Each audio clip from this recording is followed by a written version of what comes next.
Macedonia, Eastern European nations all became part of the Iron Curtain. The Iron Curtain countries were isolated from the rest of the world. Their poets were isolated from the rest of humanity. Their artists, their literary people, all told anyway, the Berlin airlift cost a lot of money, but it used heavy cargo planes that kept bringing food and medical supplies and essentials into Berlin. Into Berlin, and eventually the USSR gave up on the blockade and allowed trucks to go through. The trucks and trains were much cheaper than the airplanes anyway. It was the first standoff between the United States, between the Soviet Union and the West, and it was looked on by the West as being a victory for the West, that the United States and Britain and France had won a victory against the Soviet Union. Berlin airlift.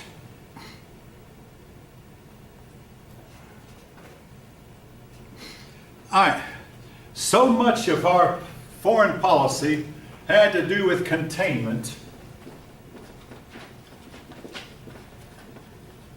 This meant that we had promised the world we're going to see to it that communism is contained where it is. In other words, we're not going to let it expand. Something like similar to what Abraham Lincoln had done when he was running for president the first time. He said, I want to keep slavery where it's located. I will not allow it to expand any farther. But I won't interfere with it where it already exists. Truman did the same thing. We're going to try to contain communism to where it is and not try to expand on it, but to keep it located where it is. Well, again, this was to be part of the United States policy for the next 40 or so years.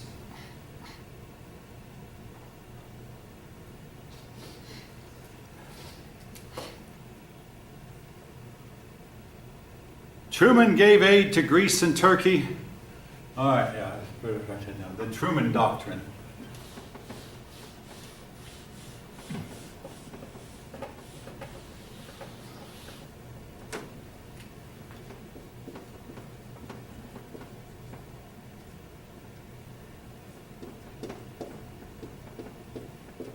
Was to give aid to Greece and Turkey.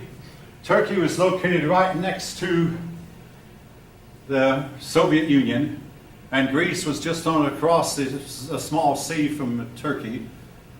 And the word got out that Greece and Turkey were in danger of going communistic. Your book says that they weren't, but nevertheless, Truman used that as an excuse to give American money to both of the countries. Here's the problem. Those Muslim countries, Turkey being a Muslim country, they don't go communist very easily. And here's why. They both demand control. They want to be in absolute control. But they have one huge difference. That difference is the Muslims are convinced there is a God. The communists deny there is one, and this keeps the two sides apart. The Muslim world sided with Germany in World War I and lost. The Muslim world sided again with Germany in World War II and lost. During the Cold War, the Muslim world tended to side with the Soviet Union, and they had to watch the Soviet Union break up. So then they decided to do their own fighting. And the fight still goes on. But they feared that if Greece and Turkey fell to the communists, the Middle East would fall, and most of Europe would also follow the communists. The Marshall Plan was to rebuild Europe.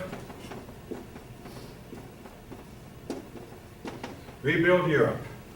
Now, folk, that was true more when I was a high school kid, but our teacher would tell us that in Europe, there were tanks that had been left on the battlefield and were still there. Now, most of those were removed, but there are still places in Europe you can go and find World War II tanks. They're now badly rusted down and totally unserviceable, unrepairable, that nobody has ever bothered with.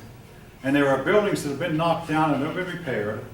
And like I say, to this day, every week or so, they'll find a body inside an old burned, bombed down building that had collapsed. But inside would be some skeleton. And oftentimes the skeleton had a dog tag or identify who this skeleton once belonged to. Airplanes are being found, World War II planes are being found under the ice in Greenland, or at the bottom of the sea. Airplanes are being found all the time. Ships that went down are being found all the time. But this has been true from the time the war ended to this day. But anyway, the Marshall Plan was a plan to rebuild Europe, and it was to take many, many years to clear out the rubble and rebuild what had fallen in Europe.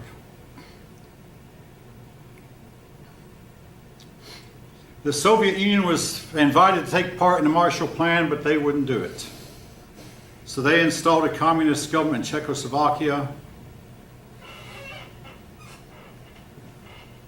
Czechoslovakia was the last democracy in Europe. Now, the United States built itself up militarily, believing that this would deter any nation from going to war. In 1949, I mean, there were some shocks in 1949, the year was born. Two big shocks in 1949. Number one, China fell to the communists that year. Number two, the Union of Soviet Socialist Republics, or the Soviet Union, exploded its first nuclear bomb that year. How did they do it? Develop it so quickly? It is known that the Germans were working on the atomic bomb. And if you read the right books, some people say the Germans actually used the atomic bomb against the Soviet Union. Inside Russia today, there are vast, vast graveyards of people who were buried, and nobody knows who they are. They have been both German and Soviet soldiers. They just find the bodies and just bury them indiscriminately. And a lot of Soviet citizens went to war, and the families never heard from them again, like happened to my uncle. And a lot of Germans went to war against Russia and were never heard from again. They're probably buried in some of these places, but some people believe that the Germans actually had the bomb and used it, but didn't want to use it against Britain and the United States because they wanted Britain and the United States to join on their side. In fact, Hitler, right up to the day he died, he believed that the United States and Soviet Union would start fighting each other, and Hitler would join with the United States, and Hitler and the United States would make peace. It was a delusion, a dream. But anyway, how did the Soviets develop its goal? Two things. Number one, as Germany was obviously losing, German scientists began to defect. Some German scientists went to the United States, and some German scientists went to the Soviet Union. The most famous American scientist was a rocket scientist named Wernher von Braun, who later helped us get to the moon. He lived long enough to see us land on the moon. Dr. Wernher von Braun was our number one rocket scientist. He was a Nazi, and he participated in some atrocities. He killed a whole bunch of people in concentration camps. Nevertheless, he surrendered, and we took him in. Not everybody liked him.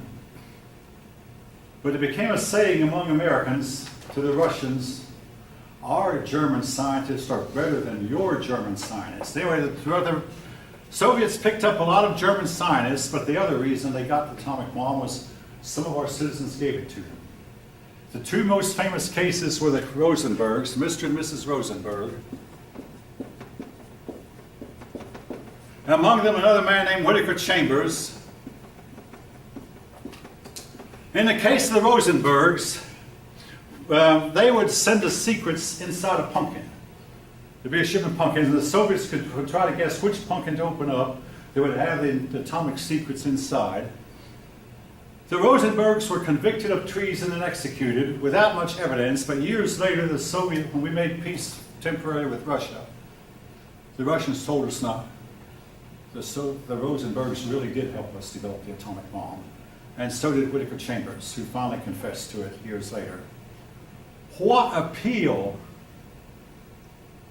did the Soviet Union have for these top people? Well, it is known a lot of times your high up people intellectually will like the other side better than like their own side. And when I was a young man, a lot of college professors were communists. They had the dream that communism was better, and there's probably still a lot of professors in our country that are still communists. They had the dream that communism was better, and also that a lot of people were enamored with the idea that, hey, the communists say there's no God. Hey, isn't this great? I mean, no, not that I think so, but they thought so. Hey, no God means we can live any old way we want to. Anyway, the Rosenbergs were attracted to communism. They were caught, they were executed. By today's standards, we'd have turned them loose, but later we learned that, yes, they actually did. Now,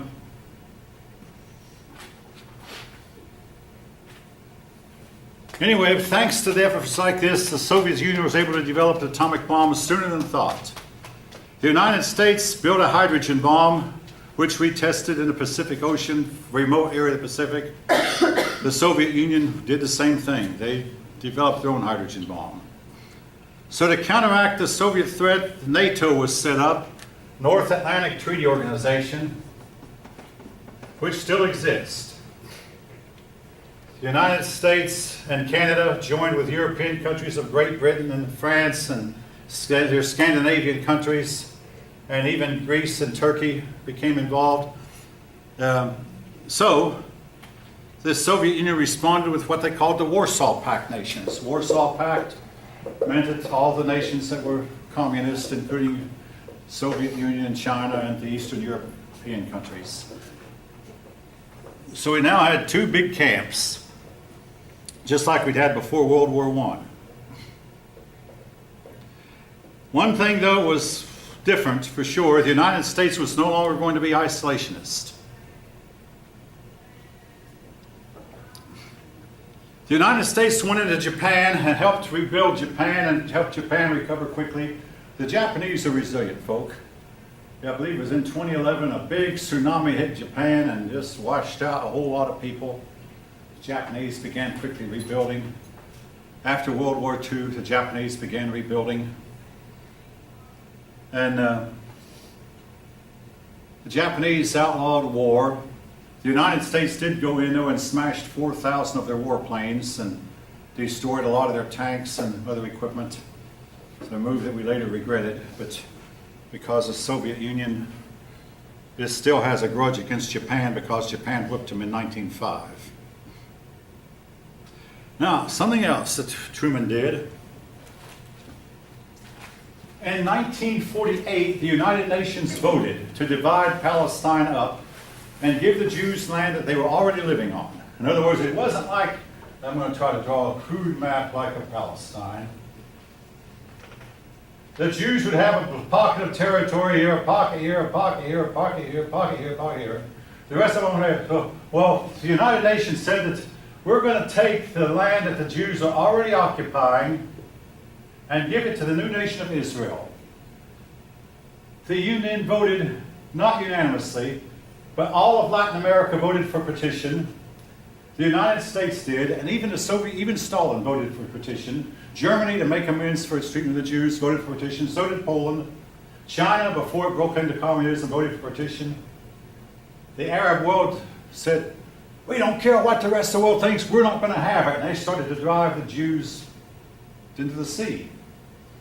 Harry Truman sent a lot of aid to aid Israel.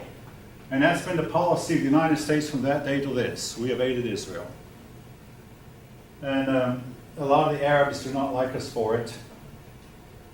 I was once asked, well, what did we gain? I'll tell you what we gained. Israel got its weaponry from the United States. The Arab world got its weaponry from the Soviet Union. Israel fought 3 big wars in 1948, in 1956, in 1967. And the wars were very one-sided. Why? Because the Israelis were using American-made weapons which were better than the Russian-made weapons.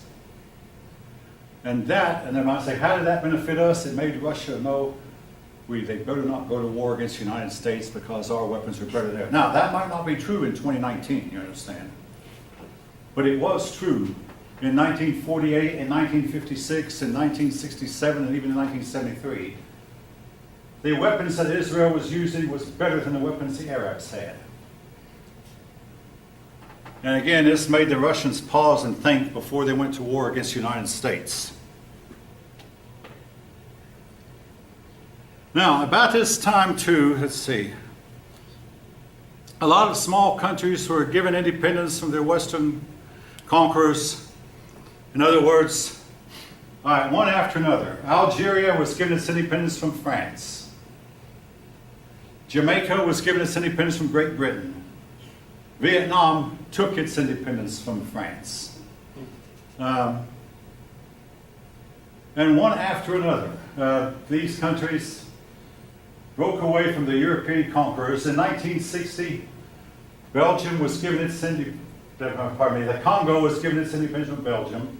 Angola was given its independence. One after another, these African and Far Eastern countries were given, Indonesia got independence from the Dutch, who had controlled them for hundreds of years. Angola got its independence from Portugal. You get the picture. These European countries were giving up their colonies. One reason, folk, was socialism. After these European countries had defeated socialism, the word Nazi, the Z in Nazi stands for socialist, National Socialist. The S in fascist stands for socialist. We had defeated socialism, and as soon as the war was over, Great Britain and France just couldn't wait to embrace socialism. But there was a problem with it. That meant they had to give all their colonial peoples an equal share of the pie. But when the people of France were earning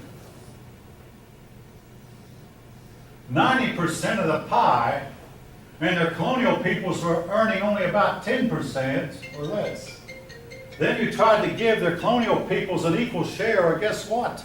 That meant that that money had to come from the peoples, the European peoples, and the European peoples, we don't want to share our wealth with these colonial peoples. We can't afford to, so they let the colonial peoples go. And most of these peoples quickly formed autocratic states that became dictatorships. Now, one example, the Philippines. The United States had held the Philippines since 1898. In 1946, July 4th, we gave the Philippines their independence. Fine and dandy. But with the understanding it's set up a democracy. So the Filipinos set up a democracy, it didn't work. In short order, a dictator took over and brought order. This happened time and time again. A lot of these people were not ready for democracies and would not be for a long time, if ever.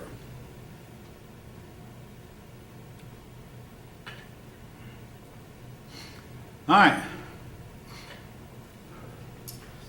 Well, back in the United States, the war was over. Truman tried to continue Roosevelt's New Deal, and he couldn't get his legislation passed.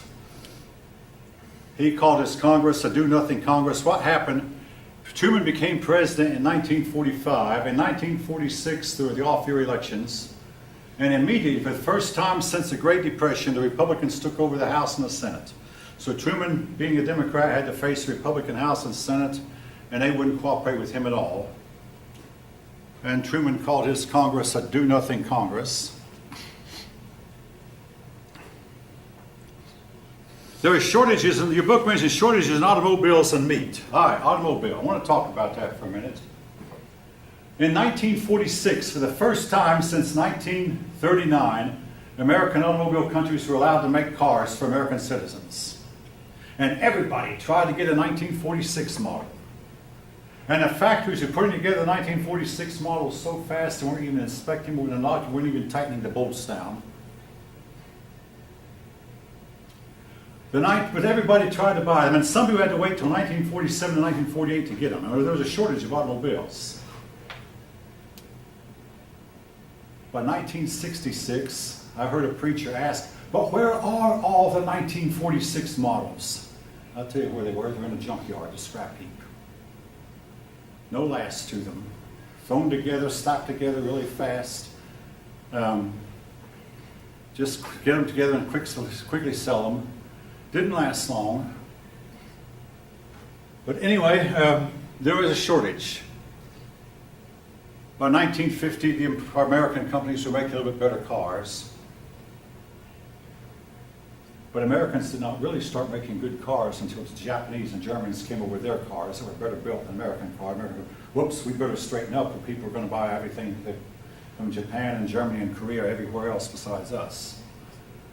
But a man took the American automobile companies to court one time on the grounds that the American car company making cars will only last 5 years, and actually won his case. He proved with several weak points in American cars that were guaranteed only last 5 years. Now that's not true today, folk. Today you can easily get a car to last 10 years even if you drive it. A lot of our car engines will last 400,000 miles. 200,000, that doesn't even touch them hardly, but that was not true. 70 or 80,000 miles and a car engine was done back then. That was then, but today it's better. There were a lot of strikes, and this was to continue until the time I was a kid. The strikes would happen almost every year. Most workers had to work for lower wages, and women oftentimes had to take the lower paying jobs. The country did not give equal pay for women or child care for working mothers. The GI Bill benefited mostly men and in general did not help African Americans. Segregation was prevalent in both South and North. Now, to Harry Truman's credit, he did integrate the Army. When I was in the Army, I did my basic training at Fort Gordon, and our sergeant had a talk with, this was 19, a talk with us, now you people, you can integrate here, but don't go with the salt and pepper combination into these towns nearby. They'll hate you. Salt and pepper would mean black and white. Anyway, the Army, though, was integrated by Harry Truman long before I joined.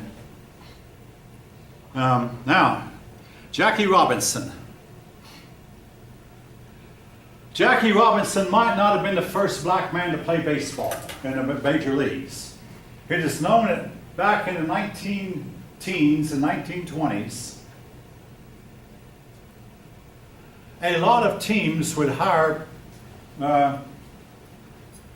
players to get cheap talent. The players would be from Latin America, and some of them might have been African.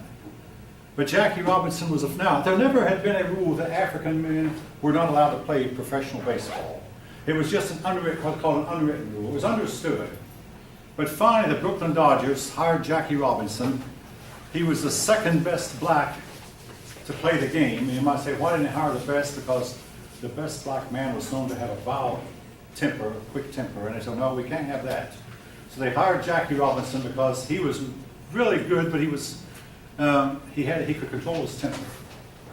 And they told him when he took it, and I said, listen, whether or not your race makes it in professional ball will depend on you. And Jackie Robinson had to control himself, and there were times he could have just walked out and quit. He once went to the clubhouse and just angrily slammed a bat and broke it in two. But for the most part, at least in public, he kept his cool. He was jeered.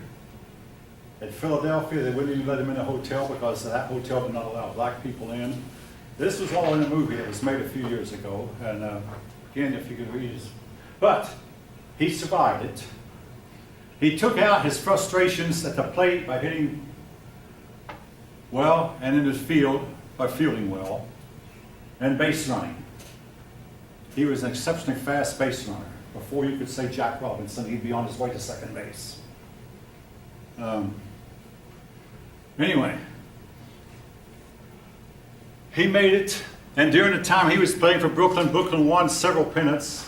They could not win the World Series, though. He couldn't beat the New York Yankees, but they did win several pennants. Brooklyn hired some more players, including Don Newcomb. Eventually, every team in the majors had a black ball player. Interestingly enough, black men play professional football and play basketball, but not very many blacks today play professional baseball. And I don't know why, unless the blacks just prefer baseball, prefer basketball and football to baseball. All right. When the Republicans took over Congress in 1946, they stalled the New Deal reforms, but they didn't end them. The Taft-Hartley Act weakened unions.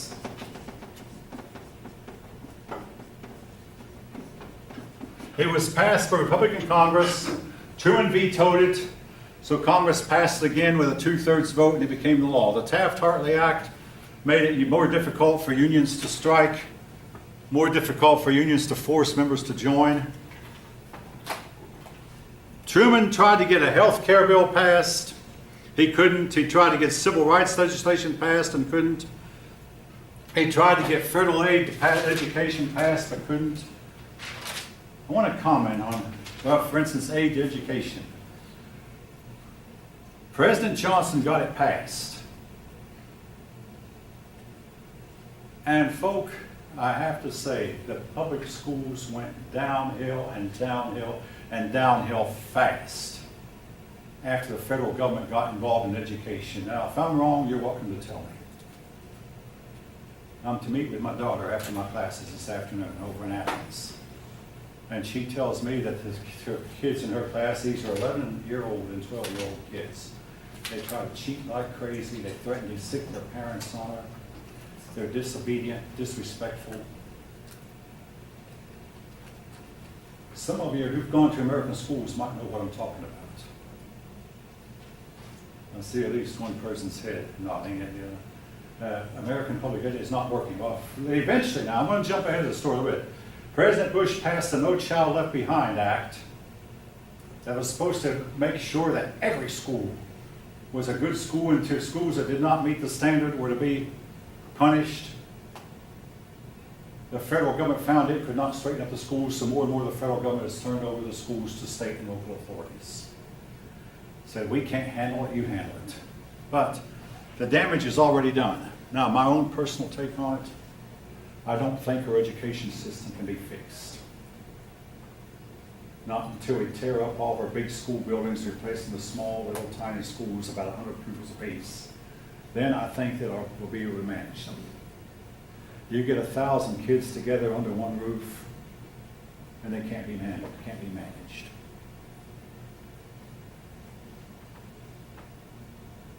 Anyone want to comment? I mean, you're welcome. I had a student write in on a report about me that he was slamming my education. Well, folks, if you think I'm wrong, you can tell me right now. But, I once taught in the public schools for 5 years, long enough to get my student loan cut in half. Then I quit, got a job at a big factory. My wife bumped into a janitor recently, a janitor at one of the malls. This janitor was a former school teacher. She said, I'm so much happier being a janitor. I get a whole lot more respect being a janitor than ever else, but I never want to go back to public education. Today she sweeps and mops floors of the mall.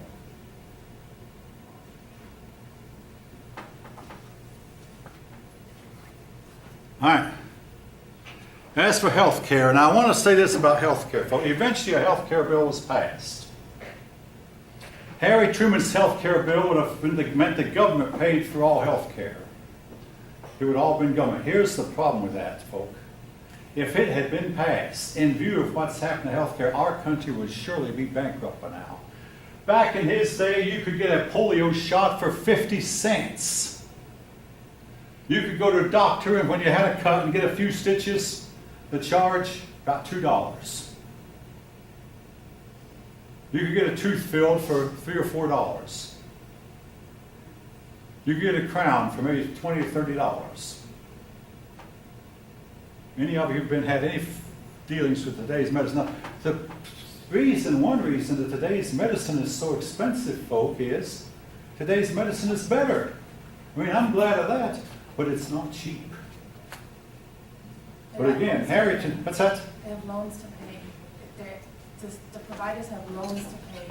I'm in the medical field. It's not that simple. It's not simple. It's not. A dentist has $500,000 in debt. That's a dentist.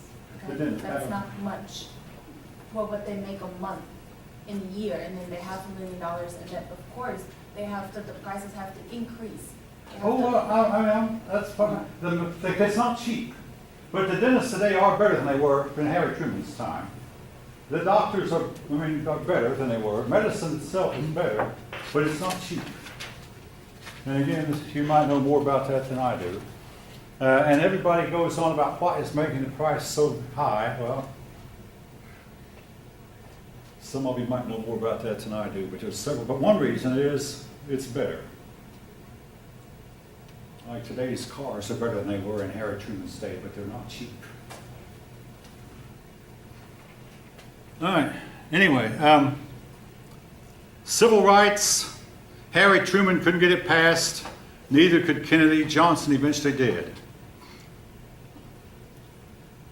They did build a lot of houses, and my dad always was against. The houses were mostly built in factories. Essentially, they put together the house in the factory and then take it to where it was going to be and assemble it, one wall at a time.